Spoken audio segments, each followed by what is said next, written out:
एक गुलाम सहाबी जिसका मालिक उस पर सख्त जुल्म किया करता था, लेकिन इस सख्त जुल्म में भी वो सहाबी सिर्फ एक ही बात किया करते थे। हजरत बिलाल रज़ियल्लाहु अन्हु। ये बात हम सबको पता है कि हजरत बिलाल रज़ियल्लाहु अन्हु बचपन से मक्का के एक आदमी के गुलाम थे, लेकिन ऐसा हमेशा से नहीं था, बल्कि एक जमाना ऐसा था कि हजरत बिलाल के खानदान का अफ्रीका पर राज था। जहां हजरत बिलाल के खानदान की हुकूमत इथियोपिया से यमन तक फैली हुई थी और हजरत बिलाल की मां इस एम्पायर की एक प्रिंसेस थी। Bilal radiallahu ta'ala anhu's mother was an Abyssinian princess. लेकिन अचानक एक दिन इसी खानदान के एक आदमी ने अपने बादशाह के खिलाफ बगावत कर दी और यमन को हबशा से तोड़ दिया। और इस आदमी का नाम था अब्रहा। जैसे ही अब्रहा अरब का सबसे ताकतवर बादशाह बना, उसने देखा कि हर साल पूरे अरब के लोग हज करने के लिए काबा की तरफ जाते हैं और इसी हज की वजह से मक्का अरब का एक बहुत ही रिच और अमीर इलाका बन चुका था। यह देखकर अब्रहा के जहन में एक बहुत ही स्टूपिड आइडिया आया और उसने अपने कैपिटल यमन में भी एक बहुत बड़ा चर्च बनाया ताकि अरब के लोग काबा को छोड़कर अब्रहा के चर्च की तरफ आए। लेकिन ऑफ कोर्स अरब में कोई भी अब्रहा के इस चर्च की तरफ नहीं आया और सब दोबारा उसी पुराने काबा की तरफ जाते रहे। ये देखकर अब्रहा को गुस्सा आया और उसने 60,000 की फौज जमा करके काबा को गिराने के लिए मक्का पर हमला कर दिया। अब अब्रहा की इसी फौज में बिलाल रज़ियल्लाहु अन्हु की मां प्रिंसेस हमामा भी थी। अब्रहा ने अपनी पूरी ताकत से हाथियों के साथ मक्का पर हमला किया, लेकिन वी ऑल नो वो ये जंग एक मिरेकल से हार गए, जिसका जिक्र कुरान में भी।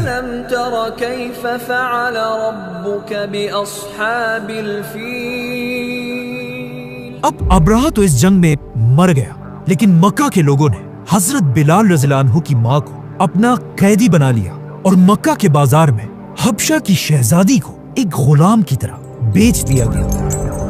और इन्हें खरीदने वाला मक्का का सबसे जालिम आदमी उमैया बिन खल्फ था। उसी साल जिस साल अब्राहम मारा गया और हजरत बिलाल की मां गुलाम बनी, मक्का में अल्लाह के आखिरी नबी मोहम्मद सल्लल्लाहु अलैहि वसल्लम पैदा हुए। उमैया बिन खल्फ ने अपनी गुलाम हमामा की शादी मक्का के एक और गुलाम से कराई और आप सल्लल्लाहु अलैहि वसल्लम के 10 साल बाद मक्का में बिलाल रज़ियल्लाहु अन्हु पैदा हुए। अब मक्का का कानून यह था कि गुलाम तो गुलाम हो गए, लेकिन गुलामों के बच्चे भी ऑटोमेटिकली अपने मास्टर्स के हमेशा गुलाम रहेंगे। बल्कि ये कानून आज से 100 साल पहले तक अमेरिका के व्हाइट लोगों ने अपने ब्लैक गुलामों के लिए भी बनाया था। इसीलिए हजरत बिलाल रज़ियल्लाहु अन्हु भी बिल्कुल एक आम गुलाम की तरह मक्का में बड़े हुए। लेकिन हजरत बिलाल और बाकी सारे गुलामों में एक बहुत बड़ा फर्क था। बाकी सारे गुलामों के माँ बाप भी गुलाम थे, लेकिन हजरत बिलाल की माँ किसी जमाने में एक प्रिंसेस रह चुकी थी। इसीलिए हजरत बिलाल की जिंदगी को देखकर लगता है कि उनकी माँ ने उनकी तरबियत एक गुलाम की तरह नहीं, बल्कि एक शहजादे की तरह की थी। जब हजरत बिलाल की उम्र 30 साल हुई, उन्हीं के शहर मक्का में रसूलुल्लाह सल्लल्लाहु अलैहि वसल्लम पर कुरान की पहली वही नाजिल हुई, जिसके बाद आप सल्लल्लाहु अलैहि वसल्लम आहिस्ता आहिस्ता मक्का के लोगों को इस्लाम की तरफ बुलाने लगे। लेकिन ये देखकर मक्का के सारे सरदार आप सल्लल्लाहु अलैहि वसल्लम के खिलाफ हो गए और आप सल्लल्लाहु अलैहि वसल्लम को बदनाम करने के लिए मक्का के सरदार उन पर झूठे इल्जाम लगाने लगे। हजरत बिलाल का मास्टर उमैया भी हर वक्त आप सल्लल्लाहु अलैहि वसल्लम के खिलाफ बोलता रहता था, लेकिन जब भी वो किसी से आप सल्लल्लाहु अलैहि वसल्लम के बारे में बातें करता था, वो सब कुछ हजरत बिलाल छुप कर सुन लेते थे और वो सोचने लगे कि ये तो जो भी मोहम्मद कह रहा है बिल्कुल ठीक कह रहा है, तो फिर आखिर क्यों मक्का के सरदार उनसे नफरत कर रहे हैं। यहां से आहिस्ता आहिस्ता हजरत बिलाल के दिल में आप सल्लल्लाहु अलैहि वसल्लम की मोहब्बत बढ़ने लगी। आहिस्ता आहिस्ता मक्का में मुसलमान बढ़ने लगे और आखिर इतने बढ़ गए कि अब मक्का के सरदार इसे और बर्दाश्त नहीं कर सकते थे। तो उन्होंने इस्लाम को और फैलने से रोकने के लिए नए मुसलमानों पर जुल्म करने लगे, स्पेशली कमजोर मुसलमानों पर। एक दिन हजरत बिलाल का मास्टर उमैया बिन खल्फ मक्का में किसी से आप सल्लल्लाहु अलैहि वसल्लम के बारे में बहस कर रहा था।